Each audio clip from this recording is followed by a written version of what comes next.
¿Cómo están? Les saluda José Toledo.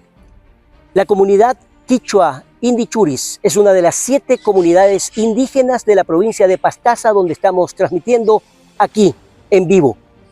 Estas cuevas ancestrales que se comunican entre sí forman parte de un complejo turístico impresionante, al igual que el mirador, que más adelante lo vamos a conocer.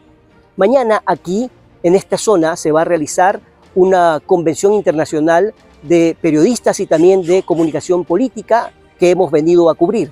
Así que en el transcurso de este programa vamos a hacer algunas entrevistas a prestigiosos comunicadores, pero también habrá expertos en materia política y también autoridades de otros países, incluidos el príncipe de Camerún, que es el invitado especial. Así que en los próximos minutos estaremos entrevistándolos y llevándoles más incidencias de esta aventura. Hora cero.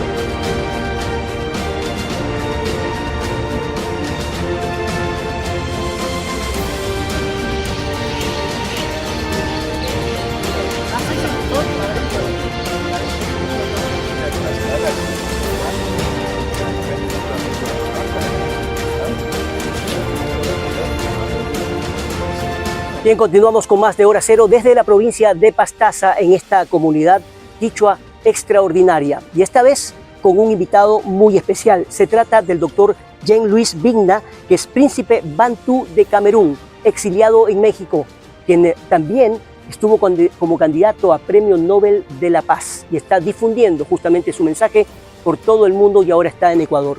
Gracias por estar aquí, príncipe. Gracias, un placer. Hermano. Entiendo que usted, aparte habla muy buen español, usted está difundiendo un mensaje de paz, pero ¿cuál es su historia? ¿Por qué usted fue exiliado a México?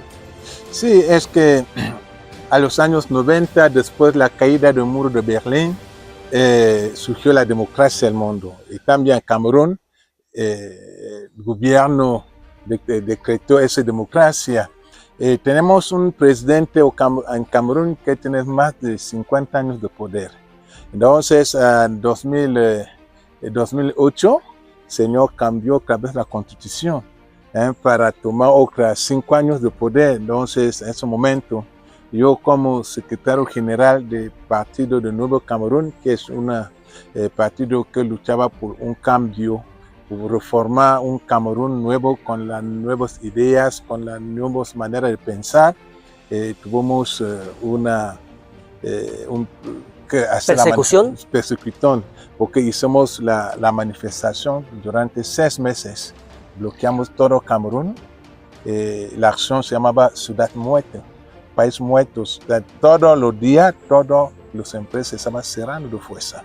No, a fin de todo esto, el gobierno tomó la decisión de matar a todos los miembros organizadores. Entonces, es así que pedimos el asilo políticos.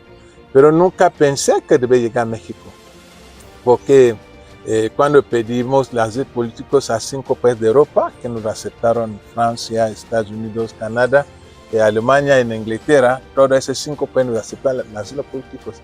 Pero a menos de 2 días de nuestra salida, mi difunta madre, que tenía 2 años como se falleció, llegó a mi sueño para decirme: hijo, no te van con tus amigos a estos países, le vas a matar todo. Pero intentó de explicar a mis amigos, no, ellos no quisieron porque ya tenía preparándose irse. Esos fueron todos. Hoy, de todos 11 miembros de la mesa directiva del movimiento, soy el único vivo, porque iba a México. Todos, ¿Solo usted está vivo? Sí, todos, lo único. El último lo mataron aquí en Virginia, en Estados Unidos, en 2014. Parece que a frente de todo esta acción muy dolorosa, empezó a escribir sobre la cultura de la paz, porque solamente con la educación de la paz podemos cambiar el mundo sin sufrimiento del pueblo. Jean-Louis, hoy estamos al borde de una tercera guerra mundial. Es decir, hablar de paz es muy importante, pero por otro lado el mundo parecería como que está en contra justamente de la paz. ¿Cómo lograr yo creo que en nuestros países aquello? Sí, yo creo que son las instituciones internacionales que no quieren la paz. Todo pueblo quiere la paz. En Ecuador la gente quiere la paz. en África, en México, en toda parte. Pero los políticos mezclan sus propios intereses al pueblo, ese es el problema. Es por eso que yo decía que la paz que nosotros como pueblo queremos es una paz social. Porque si socialmente alguien tiene con quien vivir, mantener su familia, ya puede tener la paz. Lo que las instituciones internacionales buscan, que diamante, que oro, que cobaye, es muy grande que nosotros queremos esa paz, vivir una hermosa provincia como Pastaza, tranquilamente, salir, vacar a tu trabajo. En comunidad. En comunidad. Ahora, pero eso es un desafío enorme. ¿Cuáles son las cosas por las que usted lucha permanentemente que se hayan podido realizar? Está luchando mucho por la restauración de nuestra cultura, nuestro uso, costumbre, nuestras tradiciones, porque eso es nuestra identidad. Y para perder esa identidad hoy, hace que somos una filosofía del mundo donde la gente ya no entiende nada. Yo creo que aquí en Ecuador, 50 años atrás, tenía muchos valores.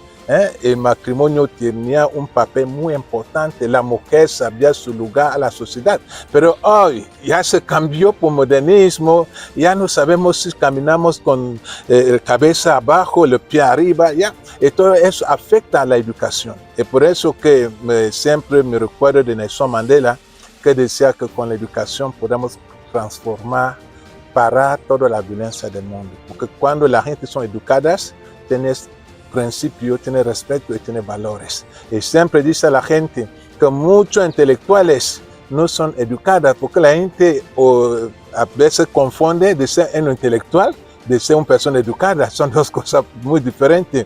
Pero la gente que nos hace sufrir el mundo hoy son los intelectuales. ¿Por qué? Por tanto conocimiento importados que imponen a su pueblo, él mismo no entiende de qué se trata, vivimos una confusión terrible, vivimos en una sociedad donde la gente ya no sabe qué hacer. Entonces, introducir otra vez a la escuela moral, éticas, que eran las enseñanzas básicas para preparar a los niños para tener valores, que a muchos países del mundo ya lo quitaron en programa escolar, era la muerte de la educación, era la muerte de las éticas que estamos buscando ahorita.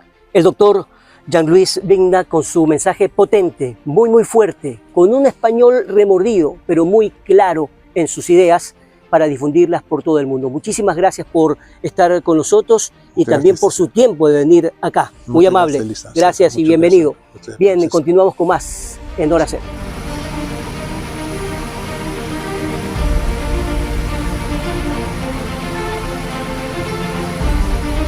Nos encontramos con Martín Salas, ex fiscal anticorrupción en Perú, que ha sido una pieza clave en descubrir casos de corrupción, no solamente en ese país, sino también en trabajos de Latinoamérica. Martín, muchísimas gracias por estar con nosotros aquí en este sitio ancestral, aprovechando por un lado la cultura y el turismo turístico, pero también para hablar de uno de los temas más serios que hay en Latinoamérica, que es la corrupción. ¿Cómo está Perú, por un lado, en los casos que usted ha investigado en los últimos años y cómo ve a la región en esa materia? Bien, de antemano muchas gracias por la invitación y muchas gracias por ese fraternal recibimiento en tu patria. Encantador Ecuador, su gente es muy linda. Lamentablemente nuestra gente de Latinoamérica tiene que luchar en el día a día para salir adelante con un mal endémico que ha tomado a todos los países de la región, que es la corrupción. En el Perú estamos viviendo con una coyuntura totalmente sui generis, porque quien está manejando el poder absoluto es el Congreso de la República. ¿Y cuál es el sustento del Congreso para querer pretender dominar toda la estructura del Estado, incluido el Poder Ejecutivo y los órganos de administración de justicia? Sucede que de los 130 parlamentarios que integran el Congreso de la República del Perú, tenemos el 80% de congresistas que se encuentran investigados por delitos de corrupción, lavado de activos y otros ante la Fiscalía de la Nación. Esa situación hace de que el Congreso en su día a día, abusando de sus funciones, saque y materialice leyes que atentan contra la seguridad ciudadana y contra la lucha contra la criminalidad organizada. ¿Y qué pasa con el Ejecutivo? ¿Qué pasa con el Poder Ejecutivo? Lo que sucede con el Ejecutivo es que el Ejecutivo, nuestra presidente de la República, se encuentra también investigada por delitos de corrupción y con algunas acusaciones constitucionales que lo viene investigando el propio Congreso de la República. Entonces, a manera de un pacto debajo de la mesa, el Poder Ejecutivo se encuentra sometido al Parlamento porque el Parlamento en estas investigaciones de acusaciones constitucionales contra la propia presidenta podría pedir su vacancia. Eso luego de que ustedes mismos en Perú metieron preso a un presidente en acciones, digamos, Es correcto. en funciones. Claro, el último presidente que cae en manos de la justicia es el expresidente Pedro Castillo, ¿no? Pero no es el único. Hemos visto ya con antelación la caída de otros gobernantes en el Perú, justamente por temas vinculados a actos de corrupción, como Pedro Pablo Kuczynski. El propio Martín Vizcarra se encuentra investigado, Ollanta Humala. Entonces, bueno, Alan García se suicidó. Se suicidó, no soportó la persecución de la justicia y se suicidó. Esto denota, en primer término, que la lucha contra la corrupción es ardua.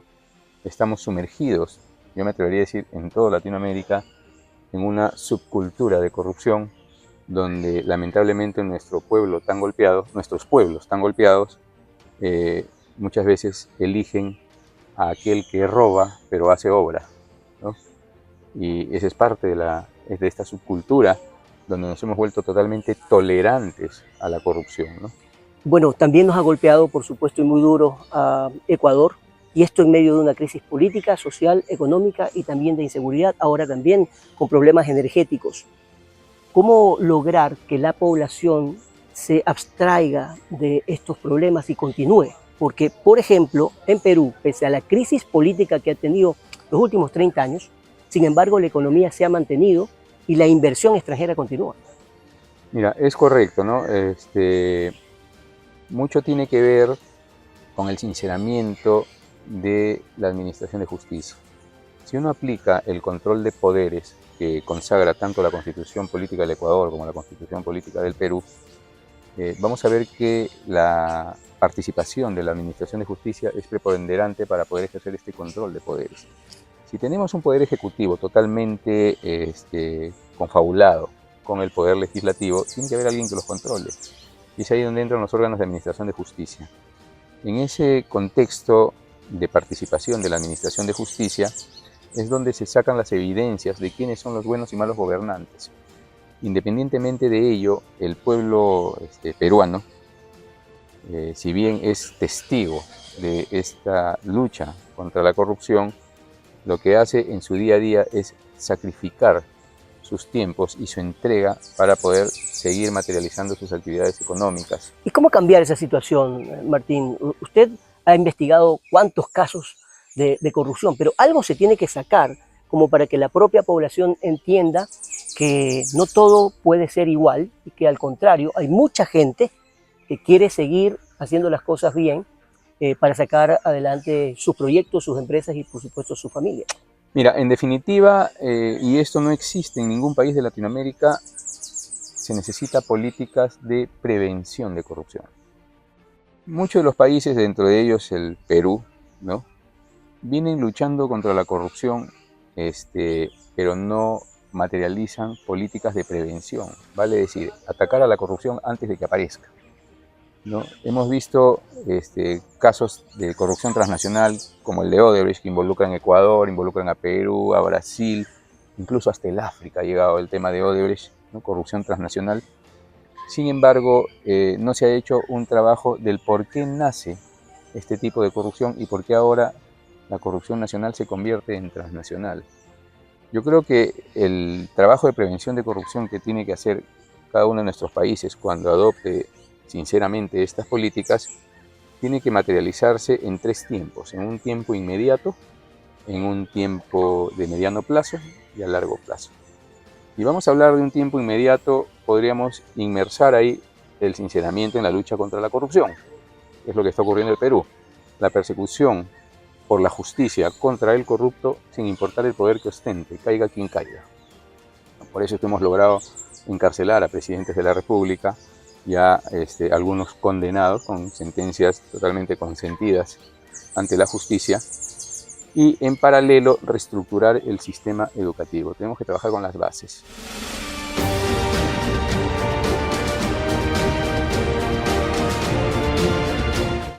Continuamos transmitiendo aquí desde esta comunidad tan espléndida, tan espectacular, en donde nos encontramos en la provincia de Pastaza, y por supuesto aquí en el entorno pues escuchamos desde perritos, animales de todo tipo en este sector.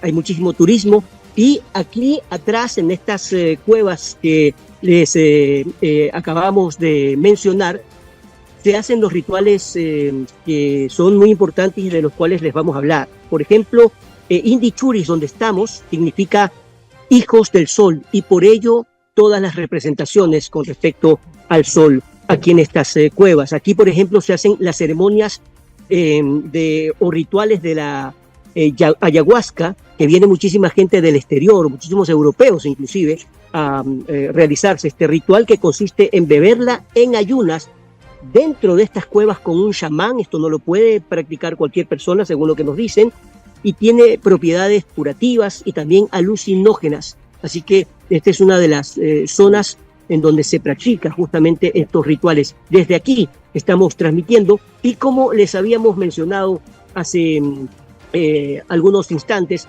en breves minutos, vamos a tener otras entrevistas, tanto al asambleísta Adrián Castro, que está en la asamblea ahora mismo. En breves instantes vamos a tener una entrevista con él, y más adelante pues otras entrevistas que son importantes para que ustedes tengan lo que nosotros estamos transmitiendo desde aquí, desde Pastaza.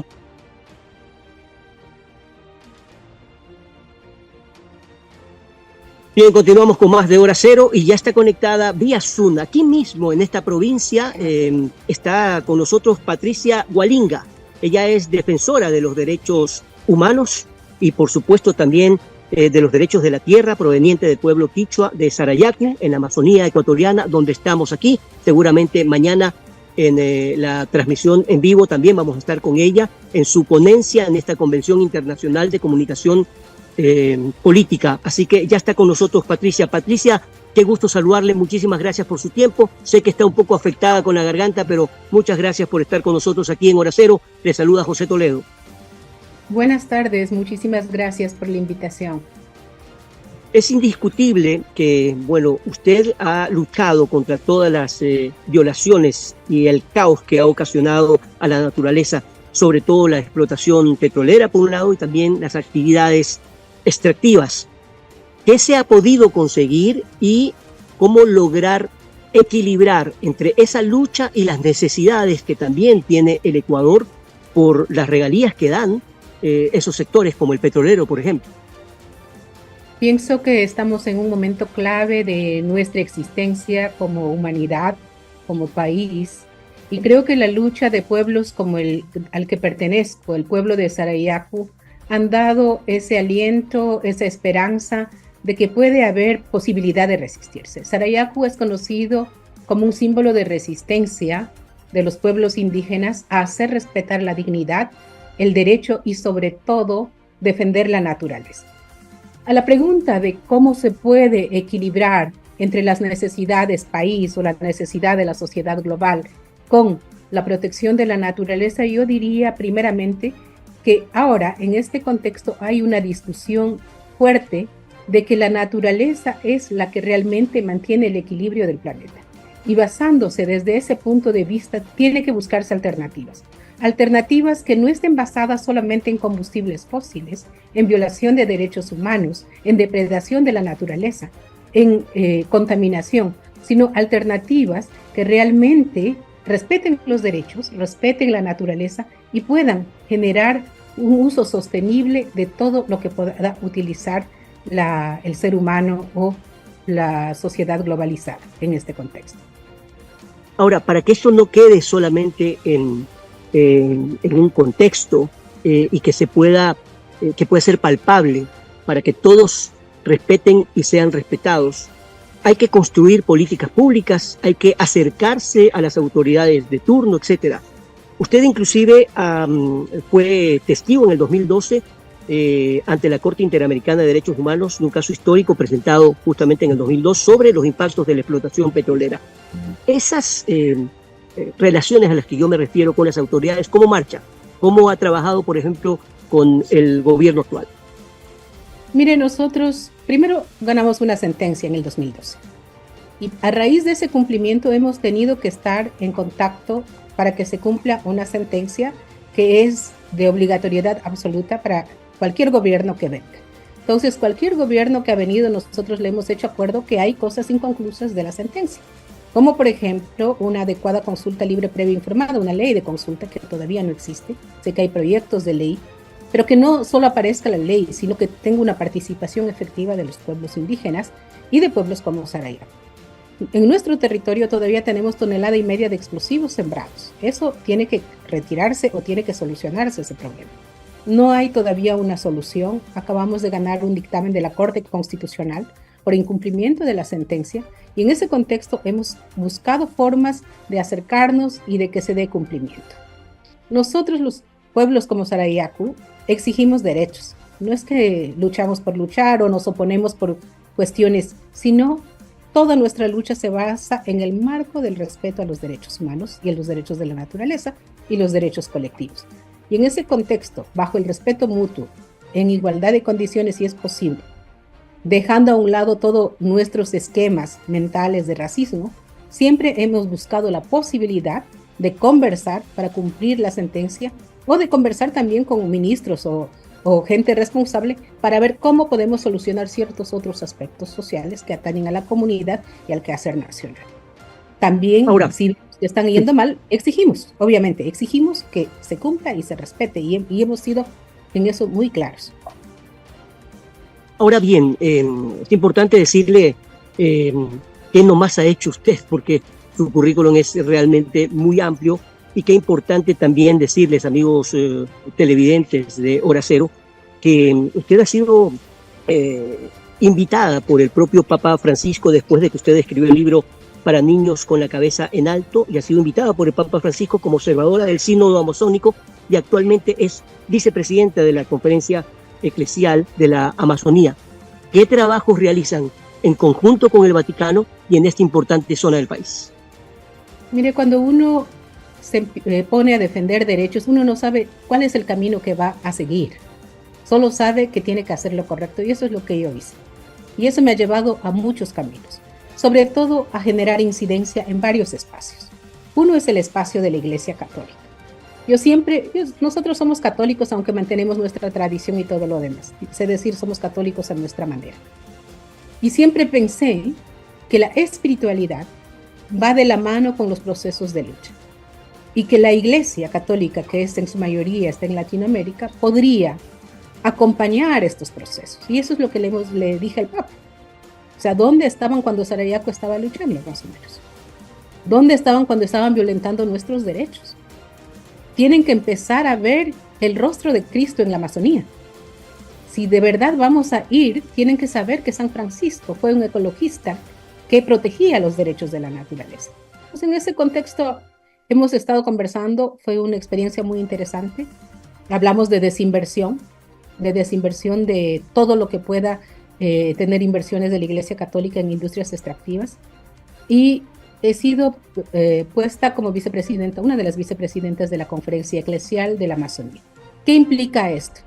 Que el trabajo dentro de la Iglesia en los países amazónicos tiene que ser fuerte en la exigibilidad de derechos, porque tenemos la Red Eclesial Panamazónica que incide en el territorio que acompaña a los pueblos indígenas y la Conferencia Eclesial de donde yo estoy, que tiene personería jurídica y que de alguna manera respalda todo este proceso y está en contacto con el Vaticano. Yo creo que son formas de incidir. Este es uno de los espacios que incido, porque yo incido en varios espacios de mujeres que luchan contra el cambio climático, espacios de gente que está en nuestra misma situación, también apoyando en otros aspectos. Entonces yo creo que es importante porque una lucha no se puede hacer de manera aislada. Tiene que tener alianzas, tiene que tener nexos, pero también tiene que identificar personas que están de acuerdo con nuestros ideales, pero sobre todo generar una conciencia global de por qué nuestra lucha es tan importante para toda la humanidad. Sí, en este recorrido, en este programa, en donde estamos entrevistando a diferentes personalidades, hemos hablado básicamente de algo fundamental, derechos humanos y también de paz. y en nuestro país también necesitamos paz. Hay mucha confrontación, mucho odio, aparte de los problemas económicos, sociales y también de inseguridad, también esas rencillas políticas que nos dividen en lugar de unirnos. ¿Es un enunciado hablar de paz en nuestro país en ese sentido o se puede lograr? Yo creo que se puede lograr. O sea, nuestra constitución es muy clara y voy a hablar desde el punto de vista indígena, ¿no?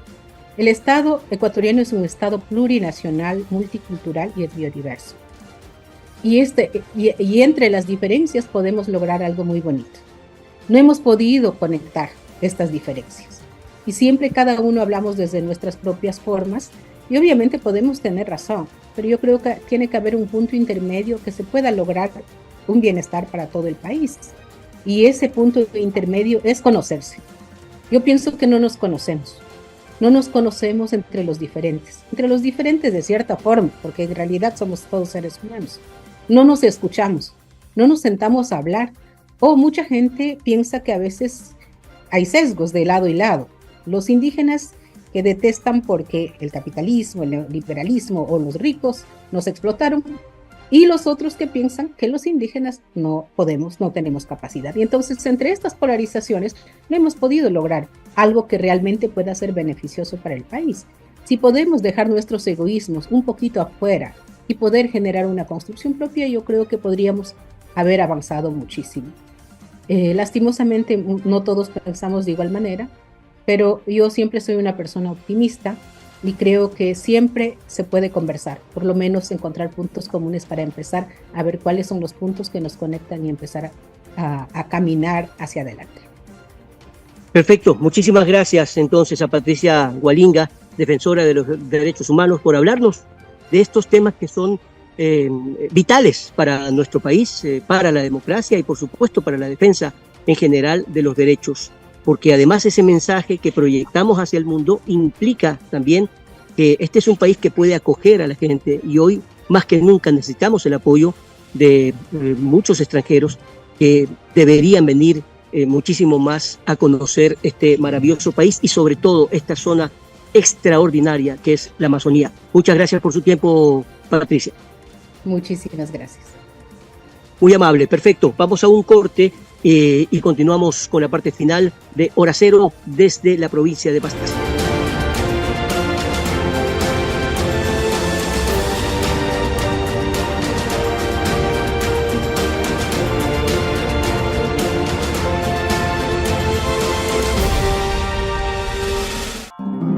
Aquí iniciamos el espacio publicitario.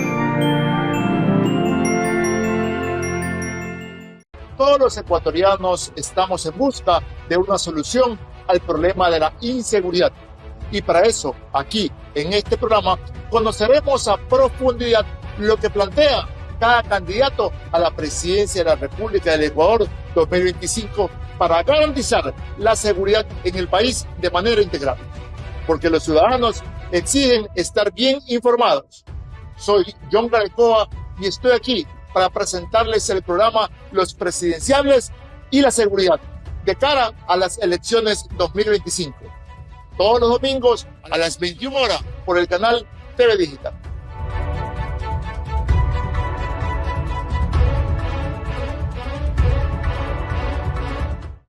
¿Alguna vez has soñado con crear tu propio programa de televisión, un video comercial, un podcast, conferencias o streaming?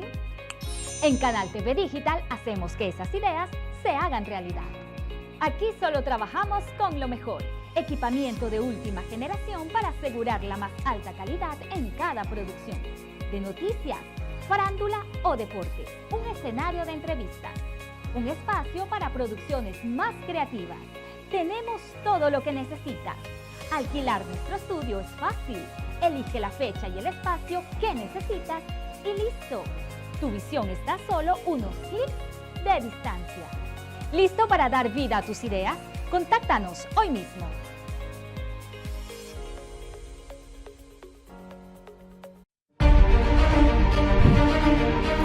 ¿Cómo están? Soy José Toledo. Desde el 18 de noviembre, de 13 a 14 horas, de lunes a viernes, Hora Cero, un programa de entrevistas y análisis de la coyuntura nacional e internacional en un pool de medios por Canal TV Digital, RTW24 y OnePlus. No se lo pierda. Aquí finalizamos el espacio publicitario.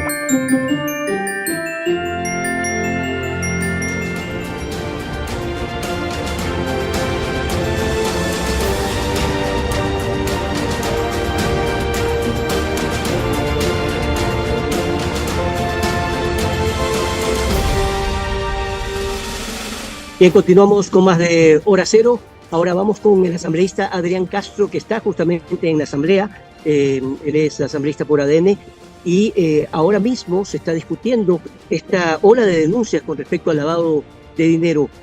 Asambleísta, ¿cómo está la situación actualmente en la asamblea y qué es lo que se ha discutido en estos instantes?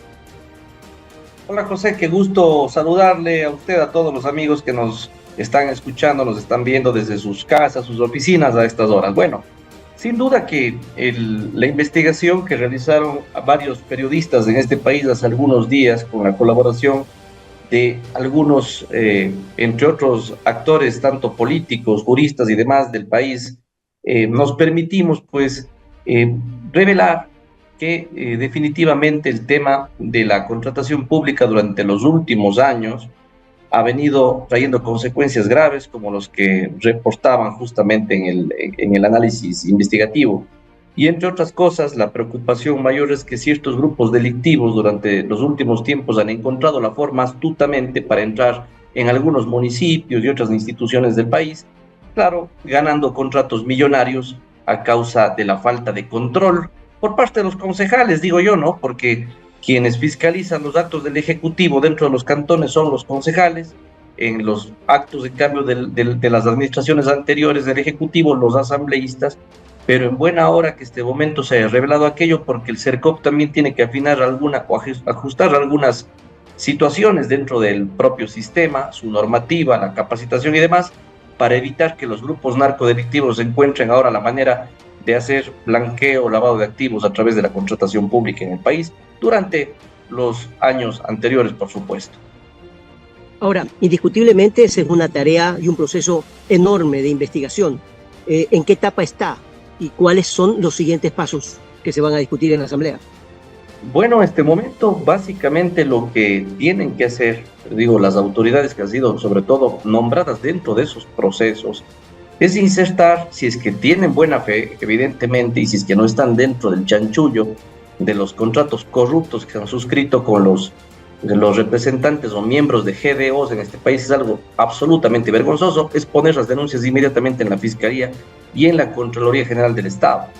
Por supuesto, dentro de los consejos cantonales, ahora sí no creo que exista excusa o pretexto para que los concejales tengan en esta ocasión, ahora sí, la voluntad, porque a veces veo que se les da haciendo la investigación en lugar de hacer ellos mismos.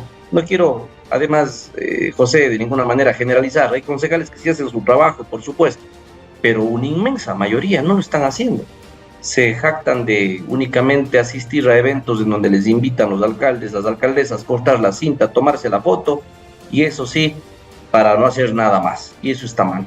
Yo considero que este rato lo que deben hacer las entidades es entrar mucho más al fondo de lo que está pasando, y en el caso concreto de nosotros, mire lo que hizo la Asamblea Nacional, José.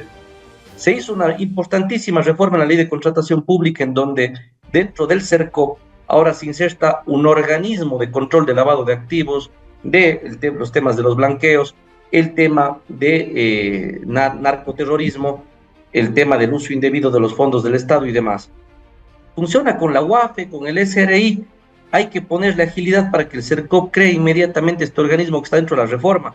Pero lo fundamental dentro de la reforma es que ya se colocó dentro de los conceptos de corrupción. Estoy perdiendo la comunicación, la señal con Adrián Castro, que está vía Zoom.